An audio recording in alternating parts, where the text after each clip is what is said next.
Hello friend, তোমরা দেখছো তোমাদের প্রিয় YouTube channel exam guide by Nitu. বন্ধুরা, তোমাদের এসএসসি এমটিএস পরীক্ষা চলছে। আজ 8ই অক্টোবর। এখন আমি আলোচনা করব সেকেন্ড শিফটে এসে যাওয়া প্রশ্নপত্র নিয়ে। সেকেন্ড শিফটে আমি যে সমস্ত প্রশ্ন তোমাদের জন্য সংগ্রহ করতে পেরেছিলাম তার সম্ভাব্য সমাধান তোমাদের সামনে এখন তুলে ধরছি। বন্ধুরা, ভিডিওটা ভালো লাগলে লাইক করবে, বন্ধুদের সঙ্গে শেয়ার করবে, আর সাবস্ক্রাইব করতে ভুলে গেলে অবশ্যই চ্যানেলটি সাবস্ক্রাইব করে দেবে। তো চলো দেরি না করে শুরু করি প্রশ্নপত্রগুলো। প্রথম প্রশ্ন, বেদে ফিরে যান, এই স্লোগানটি কে দিয়েছিলেন? তো এই স্লোগানটি দিয়েছিলেন স্বামী দয়ানন্দ সরস্বতী। স্বামী দয়ানন্দ সরস্বতী স্লোগান দিয়েছিলেন বেদে ফিরে যান। স্বামী দয়ানন্দ সরস্বতী প্রতিষ্ঠিত করেছিলেন আর্য সমাজ।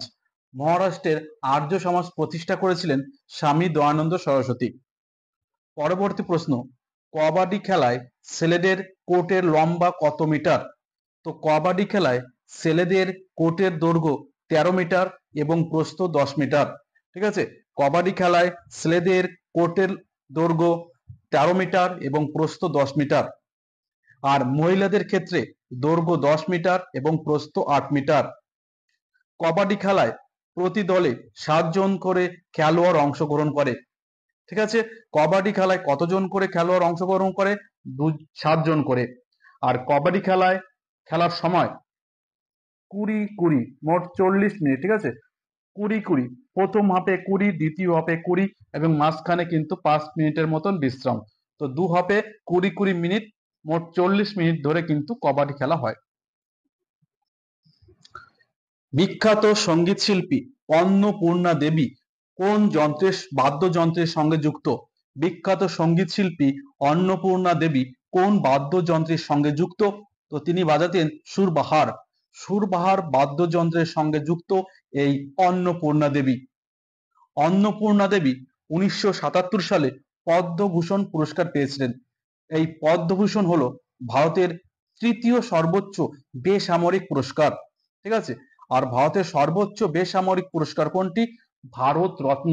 ভারতের সর্বোচ্চ বেসামরিক পুরস্কার ভারত রত্ন। পরবর্তী প্রশ্ন, সুপ্রিম কোর্টের বিচারপতিদের অবসরের বয়স কত বছর? সুপ্রিম কোর্টের বিচারপতিদের অবসরের বয়স 65 বছর। ভারতে প্রধান বিচারপতি এবং অপর 33 জন, মোট 34 জন বিচারপতিকে নিয়ে ভারতের সর্বোচ্চ আদালত গঠিত হয়। তো একজন বিচারপতি সহ 33 জন বিচারপতি, মোট 34 জন বিচারপতি নিয়ে কিন্তু ভারতের সর্বোচ্চ আদালত গঠিত। সুপ্রিম কোর্টের বর্তমান বিচারপতি ধনঞ্জয় যশবন্ত চন্দ্রচূড়। তিনি ভারতের 50তম বিচারপতি। ঠিক আছে, 50তম প্রধান বিচারপতি ধনঞ্জয় যশবন্ত চন্দ্রচূড়। ভারতীয় সংবিধানে অনুচ্ছেদ 124-এ সুপ্রিম কোর্টের গঠনতন্ত্র সম্পর্কে আলোচনা করা হয়েছে। তো সুপ্রিম কোর্টের গঠনতন্ত্র সম্পর্কে কোন অনুচ্ছেদে আলোচনা করা হয়েছে? তো 124 নম্বর অনুচ্ছেদে। পরবর্তী প্রশ্ন দেখো, এটা কিন্তু আমি করে দিয়েছিলাম তোমাদের আগেই। ভারতীয় হকি দল কোন বছর অলিম্পিকে সোনা জিতেছে? আমি কিন্তু তোমাদের যে বিশেষ ক্লাস করেছিলাম সেখানে কিন্তু আমি এই প্রশ্নটা আমি তোমাদের করে দিয়েছিলাম। তো ভারতীয় হকি দল প্রথম অলিম্পিকে সোনা জিতেছিল 1928 সালের আমস্টারডাম অলিম্পিকে।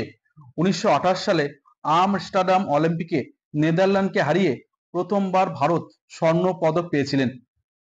আর স্বাধীন ভারতে 1948 সালে লন্ডন অলিম্পিকে ব্রিটেনকে পরাজিত করে প্রথম অলিম্পিক স্বর্ণ পদক জিতেছিল ভারত। ঠিক আছে, তো স্বাধীন ভারতে প্রথম অলিম্পিক পদক পেয়েছিল 1948 সালে লন্ডন অলিম্পিকে। আর প্রথম সোনা পেয়েছিল 1928 সালে আমস্টারডাম অলিম্পিকে। হকিতে এখনো পর্যন্ত ভারতীয় হকি দল 8টি স্বর্ণ পদক পেয়েছে। ঠিক আছে, ভারত হকিতে শেষ সোনা পেয়েছিল 1980 সালে মস্কো অলিম্পিকে। এছাড়া 2020 টোকিও অলিম্পিক এবং 2024 প্যারিস অলিম্পিকে ভারতীয় হকি দল ব্রোঞ্জের পদক পেয়েছে। ঠিক আছে, তো পরপর 2 বছর কিন্তু ভারতীয় হকি দল ব্রোঞ্জ পদক পেয়েছে। ব্যক্তিগত বিভাগে অভিনব বিন্দ্রা 2008 বেজিং অলিম্পিকে শুটিংয়ে সোনা এবং 2020 টোকিও অলিম্পিকে নীরজ চোপড়া জ্যাভলিন থ্রোয়ে সোনা জিতেছেন। শ্রীমতী প্রেরণা শ্রীমালী কোন বছর নৃত্যের ক্ষেত্রে বিশেষ অবদানের জন্য ভারতের রাষ্ট্রপতি কর্তৃক কেন্দ্রীয় সঙ্গীত নাটক একাডেমি পুরস্কার পেয়েছেন? তো সঙ্গীত নাটক একাডেমি পুরস্কার পেয়েছেন কে?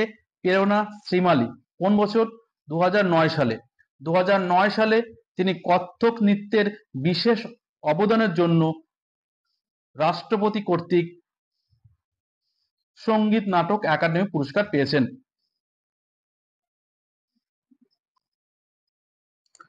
চিথিরাই উৎসব কোন রাজ্যের উৎসব? চিথিরাই উৎসব কোন রাজ্যের উৎসব? তো চিথিরাই উৎসব ভারতের তামিলনাড়ুর মাদুরাইতে অনুষ্ঠিত একটি উৎসব। চিথিরাই উৎসব ভারতের তামিলনাড়ুর মাদুরাইতে অনুষ্ঠিত একটি উৎসব। এই চিথিরাই উৎসবটি 15 দিনের উৎসব। চিথিরাই উৎসব যা চিথিরাই থিরুভিজা মীনাক্ষী থিরুকল্যাণম বা মীনাক্ষী কল্যাণম নামেও পরিচিত। ঠিক আছে, তো এই চিথিরাই উৎসব অন্য কি নামে জানা যায়? তো চিথিরাই উৎসব অন্য নাম চিথিরাই থিরুভিজা মীনাক্ষী থিরুকল্যাণম বা মীনাক্ষী কল্যাণম নামেও পরিচিত। তামিল মাসের চিথিরাইয়ের পূর্ণিমার দিনে উদযাপন করা হয়। এটি সাধারণত এপ্রিল বা মে মাসে পড়ে। এখানে ভগবান সুন্দরেশ্বরের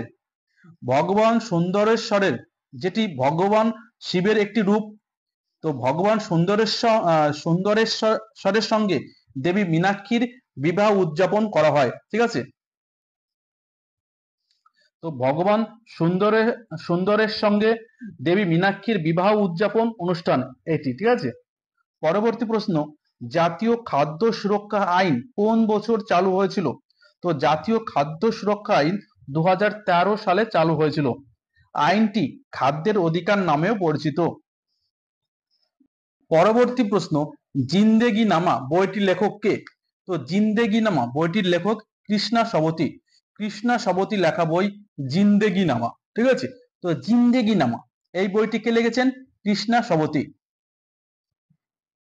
পরবর্তী প্রশ্ন, গুজরাট সরকার এক জেলা এক পণ্য বা ওয়ান ডিস্ট্রিক্ট ওয়ান প্রোডাক্ট, যা সংক্ষেপে ODOP, ঠিক আছে, গুজরাট সরকার এক জেলা এক পণ্য এই প্রকল্প বাস্তবায়নের জন্য কত কোটি টাকা বরাদ্দ করেছে?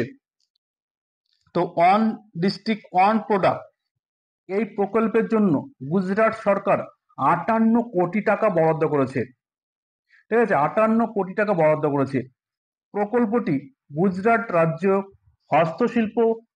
হস্তশিল্প উন্নয়ন নিগম দ্বারা বাস্তবায়িত হয়েছিল। তো কোন মন্ত্রণালয় দ্বারা এই প্রকল্পটি বাস্তবায়িত হয়েছিল? তো গুজরাট রাজ্যের হস্তশিল্প উন্নয়ন নিগম। এই স্কিমের লক্ষ্য কি?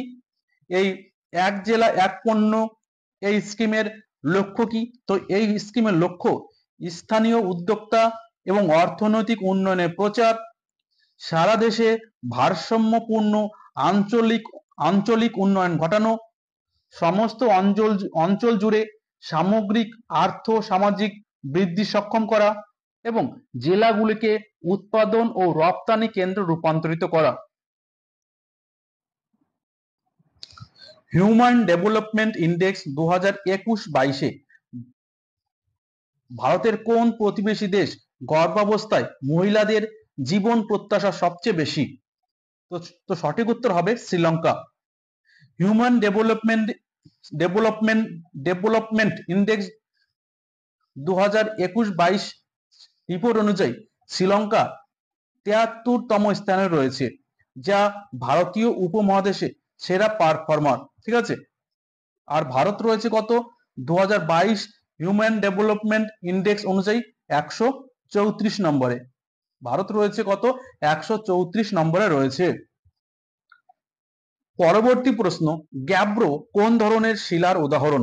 তো সঠিক উত্তর আগ্নেয় শিলার উদাহরণ। গ্যাব্রো হলো আগ্নেয় শিলার উদাহরণ। পরবর্তী প্রশ্ন, ক্ষুদ্র ঋণ কর্মসূচি এইচএসজি, এইচএসএইচজি, বিএলবি এর এল এর মানে কি? ক্ষুদ্র ঋণ কর্মসূচি এসএইচজি, বিএলবি এল এর মানে কি? তো এল এর মানে হলো লিকেজ, ঠিক আছে, লিঙ্কেজ। দেখো, এসএইচজি এর সম্পূর্ণ নাম সেলফ হেল্প গ্রুপ এবং বিএলপি এর সম্পূর্ণ নাম bank linkage programme, bank linkage programme, ঠিক আছে। পরবর্তী প্রশ্ন, 2023 অনুযায়ী ভারতের কোন রাজ্যে সবচেয়ে বেশি আখ উৎপাদন হয়?